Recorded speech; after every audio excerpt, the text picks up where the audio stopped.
વંદે માતરમ સાથી મિત્રો, મારું નામ મૂળજીભાઈ ભીલ। હવે 2011માં અમે સુરત સિટીમાં પ્લોટ લીધેલો। તો પ્લોટ લીધેલો તેમાં અમારા ઘણા લોકો સાથે છેતરપિંડી થયેલી છે। તો તેમાંથી હમણાં એક વિડીયો બહાર આવેલો છે। તો તેમાં જે સૂત્રધાર છે ને તે આપણે સુમિત ગોયકા નામનો છે। તેની આપણે હકીકત શું છે તે આપણે જાણી આ મોબાઈલ આપણે વિડીયાના માધ્યમથી। તો બને એટલો આ મોબાઈલ આ વિડીયાને તમે શેર કરજો, કારણ કે આનાથી અનેક લોકો ગરીબોના કામ થાય એમ છે। કેમ કે આ બહુ માસ્ટર માઇન્ડ છે, મોટો સીટર છે આ લોકો બધા। એટલે બને એટલો આ વિડીયાને તમે શેર કરજો, એટલે સુરત સિટીમાં જેટલા આપણા તમારા આજુબાજુના સગા સંબંધી હોય એને આ શેર કરજો, તેથી આ સુરત સિટીમાં તમામ વિડીયો રિલે થાય। આ મારી નમ્ર અરજ છે ભાઈ। ડાયરીની માયાજાળનો માસ્ટર માઇન્ડ એટલે કે સુમિત ગોયકા અંતે દિલ્હીથી પકડાયો। છેતરપિંડીના ગુનામાં આ 1.5 વર્ષથી વેસુ પોલીસના સોપડે વોન્ટેડ હતો। ઓમકારસિંહની મંડળી સાથે મળી અને કરોડો રૂપિયાનું ફૂલીકું ફેરવ્યું હતું। સુરત શહેરમાં ચર્ચાસ્પદ બનેલા આ ડાયરીની માયાજાળ રસી અને કરોડો રૂપિયાનું ફૂલીકું ફેરવનાર આ નામચીન સુમિત ગોયકાને આખરે સુરત પોલીસે દિલ્હીથી દબોચી લીધો હતો।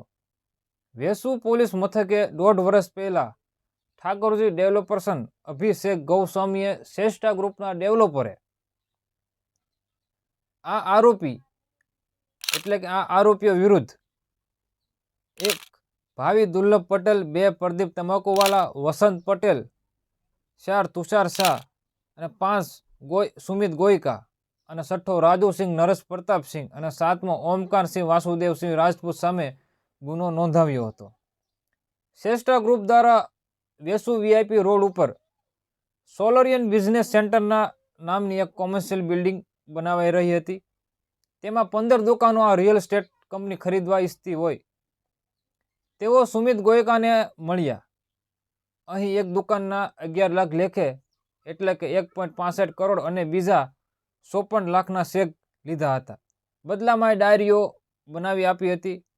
અભિષેક ગૌસ્વામીએ તપાસ કરાવતા આ ઠગ ટોળકીએ આ દુકાનો અગાઉ પહેલા પણ અન્ય 7 લોકોને વેચી અને ડાયરી બનાવી દીધી હોવાનું પ્રકરણ બહાર આવેલું છે। વેસુ પોલીસ સ્ટેશનમાં ગુનો નોંધાતા જ સુમિત ગોયકા ઓમકારસિંહની ટોળકી ભૂગર્ભમાં ઉતરી ગઈ હતી। પોલીસે ઓમકારના ગોડોદરા તથા સુમિત વેસુના શ્યામવિલા સ્થિત મકાનમાં વારંવાર દરોડા પાડ્યા છતાં તેનો કોઈ પતો લાગ્યો ન હતો। ખાખરા વેચતા સુમિતને ડીજીપીની સ્કોડે દબોચી લીધો હતો દિલ્હીથી। વેસુ પોલીસ સ્ટેશનમાં ગુનો નોંધાતા જ બીલી પગે નાચી છૂટેલા આ સુમિતને સકંજામાં લેવા સુરત શહેરની ડીજીપી ઝોન એટલે 4ની સ્કોડે સ્પેશિયલ ઓપરેશન હાથ ધર્યું હતું।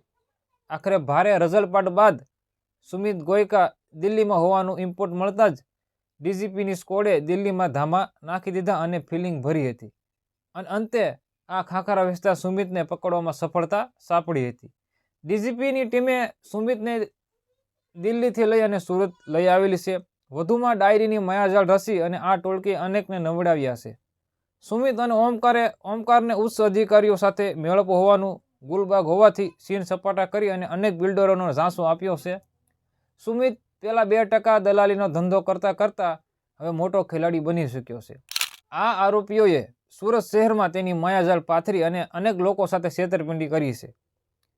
આ આરોપીઓ વિરુદ્ધ અનેક ગુનાઓ પોલીસ સ્ટેશનમાં દાખલ થયેલા છે। આ આરોપીઓ એવા છે કે ઘણા ગુનામાં મોટા વોન્ટેડ પણ રહી ચૂક્યા છે। આ આરોપીઓ એવા છે કે પોતાના કરેલા ગુના છુપાવવા માટે અનેક લોકો પર હુમલા પણ કરાવે છે। કારણ એવું છે કે આ આરોપીઓને ઉચ્ચ અધિકારીઓ અને રાજકીય નેતાઓનું પીઠબળ મળેલું છે, જેથી આવા ગુનાઓ આ લોકો વારંવાર આચરે છે અને મોટા કૌભાંડ કરે છે।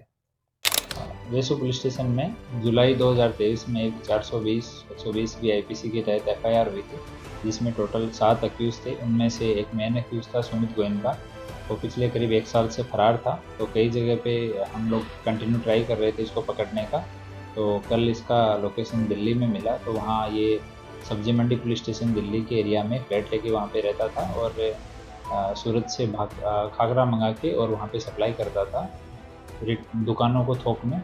ये कई दिन से ये वहाँ पे काम कर रहा था। पता लगा तो लोकेशन पे पुलिस की टीम गई और वहाँ पे मिला ये, तो वहाँ से इसको डिटेन करके और वेसु पुलिस स्टेशन लाया गया। अभी इसको अरेस्ट करके और पूछताछ चालू है। सुमित ने किस तरह से ये जो पार्टिकुलर एफआईआर है वो 1,65,00,000 रुपए की एफआईआर थी, जिसमें कुछ और लोगों के साथ मिलके इसने डायरी को इधर उधर ट्रांसफ़र किया था और डायरी के बेस पे ही कुछ दुकानों को सोल्ड किया था और बाद में वो दुकान जो है जिन्होंने पैसा दिया था उनको दुकानें तैयार करके नहीं दी गई।